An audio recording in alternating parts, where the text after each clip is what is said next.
नमस्कार मित्रांनो, स्वागत आहे तुमचं फौजी महाराष्ट्राच्या आपल्या मराठी चॅनलमध्ये।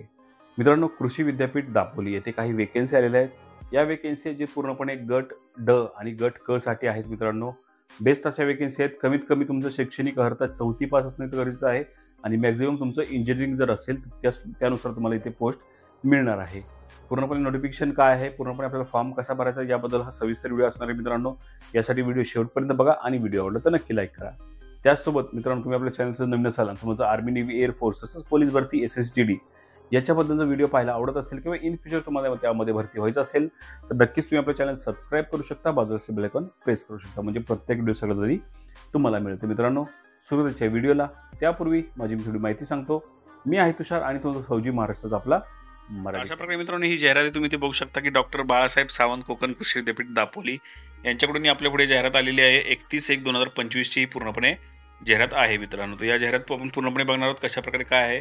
तर संदर्भाधीन शासन निर्णयावय राज्यातील गट क व गट ड संवर्गातील एकूण रिक्त पदांपैकी 50% रिक्त पदं त्याच कृषी विद्यापीठाने बाधित प्रकल्पग्रस्तांमधून भरण्याकरता विशेष भरती प्रक्रिया राबवण्यास एक विशेष बाब म्हणून परवानगी देण्यात आली आहे।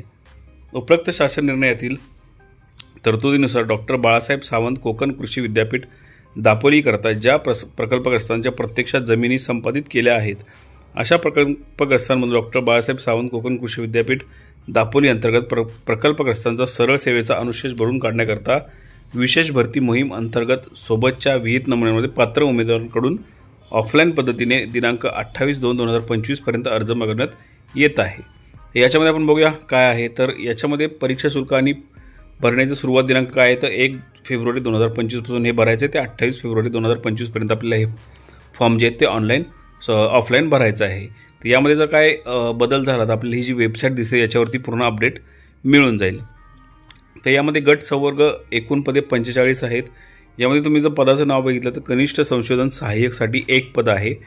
त्याच्यामध्ये पुढे जर गेला तर कनिष्ठ अभियंता स्थापनेचे 4 पदे आहेत। त्याच्यानं पुढे गेलं तर वरिष्ठ लिपिक 3 पदे आहेत। मित्रांनो, त्याच्यानंतर लिपिकसाठी एकूण 6 पदे आहेत। त्यानंतर कृषी सहाय्यक एकूण 13 पदे आहेत। वीजतंत्रीसाठी 1 पद, वरिष्ठ प्रयोगशाळा सहाय्यक मत्स्य 1 पद, प्रयोगशाळा सहाय्यक 1 पद, त्याच्यानंतर प्रयोगशाळा सहाय्यक एकूण 1 पद, त्याच्यानंतर प्रयोगशाळा सहाय्यक PHM 1 पद, नंतर यंत्रचालक बोटसाठी 1 पद आहे। मित्रांनो, तांडेलसाठी 1 पद, कंत्री चालकसाठी 2 पदं आहेत। मित्रांनो, इथे वाहन चालकसाठी एकूण 6 पदे आहेत। कुशल मासेमारसाठी 1 पद आहे, मासेमारसाठी 1 पद आहे, बोटमॅन डेक हँडसाठी एकूण 1 पद आहे। त्यानंतर ही झाली गट क ची आणि त्याच्यानंतर गट ड आपण जर पाहिलं तर पदे एकूण 204 आहेत। यामध्ये शिपाई 36 पदासाठी शिपाई आहेत। त्याच्यानंतर माळीसाठी 5 पदे आहेत, पहारेकरी एकूण 10 पदे आहेत। त्याच्यानंतर स्वच्छक एकूण 2 पदे आहेत, मदतनीस 1 पद आहे, मजूर एकूण 150 पद आहेत। मित्रांनो, जवळजवळ आणि याच्यामध्ये आपण जर पाहिलं तर उपरोक्त पदांच्या अनुक्रमण आवश्यक जे आहे शैक्षणिक अर्हता ते आपण आता पुढे पाहणार आहोत। त्याच्यामध्ये कनिष्ठ संशोधक सहाय्यसाठी कृषी उद्यान विद्याशाखेची पदवी परीक्षा उत्तीर्ण असणे इथं गरजेचं आहे आणि यामध्ये परीक्षा पद्धती जवळजवळ 200 मार्कचे असणारे, एकूण प्रश्न 100 आणि वेळ तुम्हाला 2 तास मिळणार आहे। कनिष्ठ अभियंता सेम त्याचप्रमाणे विद्यापीठ संस्थेतील अभियांत्रिकीची पद्धतीमध्ये इंजिनिअरिंगची पदवी तुमच्याकडे असणं इथं गरजेचं आहे।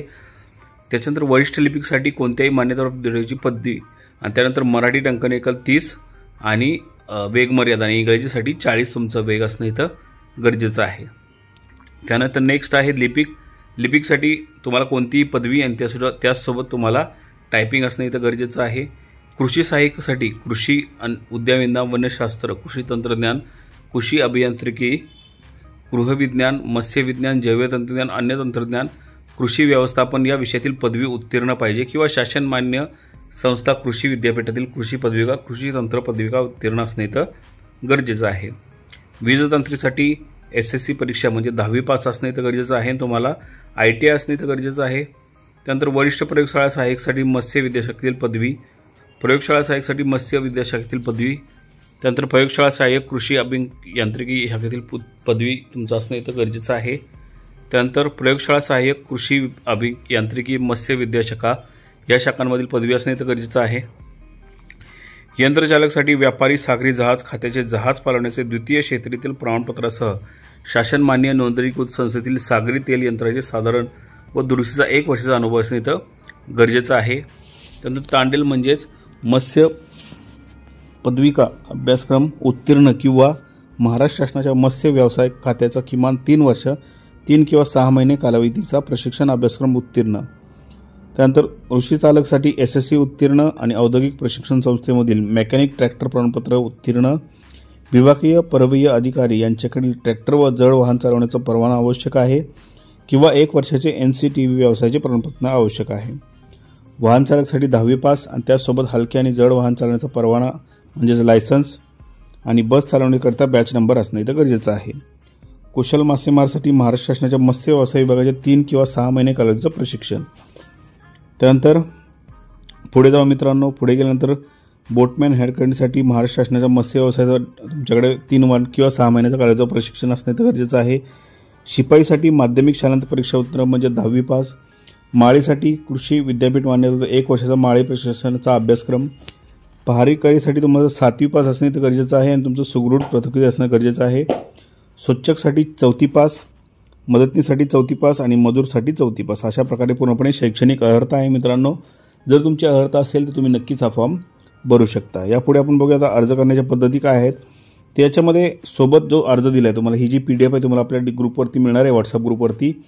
त्याच्यावर एक अर्ज दिलेला आहे मित्रांनो. तो अर्ज आपल्याला भरायचा आहे आणि हा जो तुम्हाला पत्ता दिसतोय की कुलसचिव डॉक्टर बाळासाहेब सावंत कोकण कृषी विद्यापीठ दापोली, तालुका दापोली, जिल्हा रत्नागिरी येथे पोचवायचा आहे. तो आपल्याला बाय पोस्ट पोचवायचा आहे. याच्यामध्ये वयोमर्यादा पाहिली तर कमीत कमी 18 वर्ष आणि मॅक्झिमम तुमची 38 वर्ष तुम्ही इथे फॉर्म भरू शकता माजी सैनिकसाठी. त्याच्यानंतर पुढे पदसंख्या आरक्षण जे आहे ती पूर्णपणे या GR मध्ये म्हणजे ह्या ॲडमध्ये तुम्हाला पाहायला मिळेल. ही ॲड जी आहे मित्रांनो तुम्हाला जर हवी असेल तर सिंपल तुम्हाला काय करायचं, डिस्क्रिप्शन बॉक्समध्ये जायचं आहे. आपला व्हॉट्सअपचा ग्रुप आहे, व्हॉट्सअपचे भरपूर असे ग्रुप आहेत, त्या ग्रुपमध्ये तुम्ही जाऊ शकता आणि डायरेक्टली ही जी ॲड आहे तुम्ही डाउनलोड करून जशा प्रकारे तुम्हाला माहिती घ्यायची आहे ती माहिती तुम्ही याच्यामधून पाहून तुम्ही ही फॉर्म भरू शकता. तर अशा प्रकारे मित्रांनो इथं हा फॉर्म असणार आहे. तुम्ही इथे बघू शकता प्रत्येक पदासाठी स्वतंत्र अर्ज करणे आवश्यक आहे. अर्ज पाठवण्याचा अंतिम दिनांक 28/2/2025. अर्जाचा नमुना तुम्ही इथे बघू शकता. इथे तुम्हाला तुमचा जो काय उमेदवाराची स्वरक्षा असलेला उमेदवाराचा अलीकडील काळातील पासपोर्ट आकाराचा फोटो तुम्हाला इथे लावायचा आहे. विषय जो तुमचा पद असेल त्या पदाकरता म्हणजे तुम्ही समजा जर ड्रायव्हरसाठी अर्ज करता तर ड्रायव्हर या पदाकरता अर्ज असं लिहायचा आहे आणि संदर्भ जो काय विद्यापीठ जाहिरात क्रमांक जो आहे तो तुम्हाला इथे दिनांकासोबत टाकायचा आहे. आणि जी ड नंतर म्हणजे ही जर तुम्हाला जी ही मार्क दिसत असेल इथे तुम्हाला काय करायचं आहे मित्रांनो, इथे तुम्हाला ह्या लेटरचा अंक टाकायचा आहे. म्हणजेच तुम्हाला दाखवतो मी इथे हा जो लेटरचा अंक आहे प्रकल्प क्रमांक 169 कृषी 3723 हा अंक तुम्हाला इथे टाकायचा आहे. किंवा तुम्ही इथे बघू शकता हा जो अंक आहे मित्रांनो तुम्हाला इथे बघू शकता हा अंक तुम्हाला त्या रिकाम्या जागी टाकावा लागणार आहे. तर तुम्ही तो टाकून तुम्ही डायरेक्टली तुमचा फॉर्म भरू शकता. हा जो अंक आहे 523चा हा तुम्हाला इथे टाकावा लागणार आहे. आता डायरेक्ट आपण फॉर्मकडे पुन्हा एकदा जाऊयात.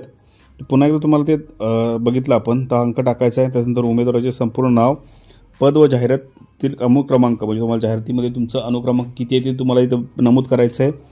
वडिलांचे किंवा पतीचे संपूर्ण नाव, सध्याचा पत्रव्यवहाराचा पत्ता परफेक्ट द्यायचा आहे कारण याच्यावरच आपला जे काय ते ॲडमिट कार्ड वगैरे येऊ शकतं आहे. कायमचा पत्ता, त्यानंतर मोबाईल नंबर, ईमेल ID, जन्मतारीख, अर्ज स्वीकारण्याच्या अंतिम दिनांकाच्या वेळी असलेले वय, जो तुमचं वय आहे म्हणजे जवळजवळ 28 फेब्रुवारीला तुमचं वय किती असेल ते तुम्हाला इथे नमूद करायचं आहे. उमेदवाराचा धर्म, उमेदवाराची जात, कोणत्या प्रकारसाठी अर्ज केला आहे ते आणि खेळाडू वगैरे असेल तर त्याचं पूर्णपणे इथं नमूद करायचं जे काय नाव आहे ते.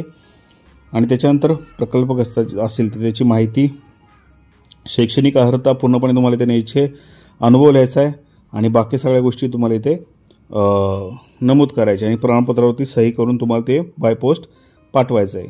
हे सुद्धा प्रतिज्ञापत्र तुम्हाला भरायचं आणि बाय पोस्ट पाठवायचं आहे.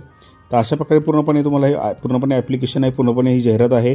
आवडली असेल तर नक्कीच लाईक करा आणि अशाच प्रकारच्या नवीन जाहिरातींसाठी आपलं चॅनल सबस्क्राईब करा.